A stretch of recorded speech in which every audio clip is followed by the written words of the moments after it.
আজকে সকাল সকাল বাজারে গিয়ে একেবারে টাটকা সাগরের জাটকা মাছ, পাবদা মাছ, তেলাপিয়া মাছ, চিংড়ি মাছ আর মুরগি অনেক বাজার নিয়ে আসছি। আসসালামু আলাইকুম এভরিওয়ান, সবাই কেমন আছেন? স্বাগতম জানাচ্ছি নতুন আরেকটা ভিডিওতে। তো সবগুলো মাছ কেটে আমি ভালো মতো ধুয়ে পরিষ্কার করে নেব। আর আজকে রান্না করব রুই মাছের মাথা দিয়ে মুগের ডাল। তো এখানে 250 গ্রাম মুগের ডাল আমি ভেজে নিয়েছি, এরপরে 10 থেকে 15 মিনিটের জন্য ভিজিয়ে রেখেছি। আর এখানে রুই মাছের মাথা মাঝখানে কেটে নিয়েছি, 2 পিস মাছ নিয়েছি।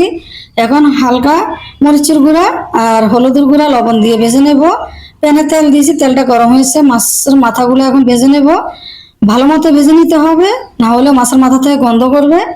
তো আমি ভালো করে ভেজে নেব। এক পাশ হয়ে গেছে, আর এক পাশ উল্টিয়ে দেবো। এখন লাল লাল করে ভেজে নিতে হবে, তাহলে মাছের মাথার থেকে কোনো প্রকারের গন্ধ আসবে না, খেতে খুব ভালো লাগবে। তো হয়ে গেল আমার মাথা ভাজি করা। আর এখানে প্যানে তেল দিয়েছি, এখানে হাফ কাপ পেঁয়াজ কুচি দিয়ে দিলাম, হালকা লাল করে নেব পেঁয়াজটাকে। তো এখন হাফ চা চামচ রসুন বাটা, হাফ চা চামচ আদা বাটা, হাফ চা চামচ জিরা বাটা দিয়ে দিলাম, 1 চামচ লাল মরিচের গুঁড়া, হলুদের গুঁড়া, ধনিয়ার গুঁড়া দিয়ে দিলাম, সামান্য লবণ দিয়েছি। মশলাটাকে ভালো করে কষিয়ে নিলাম। এরপরে মুগের ডালটা আমি দিয়ে দিলাম। তো সব মুগের ডাল মশলার সাথে ভালো করে মিশিয়ে নেব। আমি কিছুক্ষণের জন্য ডেকে আমি কষিয়ে নেব ডালটাকে। ডালটাকে যতই কষাবো খেতে ততটাই ভালো লাগবে। ভালো মতো কষিয়ে নিতে হবে যাতে কোনো প্রকারের গন্ধ না আসে। তো তেলটাও পুরো বেশি উঠেছে, তো আমি আরো কিছুক্ষণ কষিয়ে নেব।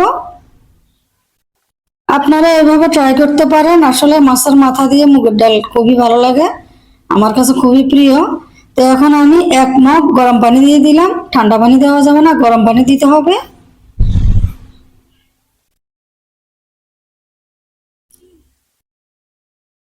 তো আমি অফ ক্যামেরাতে ডেকে দিয়েছিলাম। তো ডালটা সিদ্ধ হয়ে গেছে, এখন ভেজে রাখা মাছের মাথা আর মাছ দিয়ে দিলাম। তো নেড়ে চেড়ে সব ডালের সাথে আমি মাছের মাথাগুলো মিশিয়ে নেব এখন। আর আমার ভিডিওটা যদি ভালো লাগে, যারা আমার ফেসবুক পেজের থেকে দেখতেছেন তারা আমার ফেসবুক পেজটি ফলো করে লাইক কমেন্ট করে পাশে থাকবেন। আর যারা আমার ইউটিউব চ্যানেল থেকে দেখতেছেন তারা আমার ইউটিউব চ্যানেলটি সাবস্ক্রাইব করবেন, আর ভালো লাগলে লাইক কমেন্ট শেয়ার করবেন।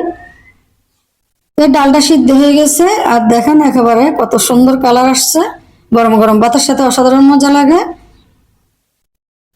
তো ডালটা সিদ্ধ হয়ে গেছে, এখন আমি কিছু ধনিয়া পাতা কুচি অ্যাড করব।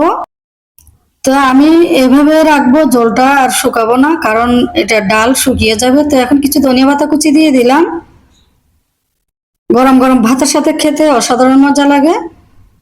তো আমার ভিডিও ভালো লাগলে লাইক কমেন্ট শেয়ার করবেন, ভালো না লাগলে স্কিপ করবেন। তো সবাই ভালো থাকবেন। আজকের মতো বিদায় নিচ্ছি। ধন্যবাদ সবাইকে। আল্লাহ হাফেজ।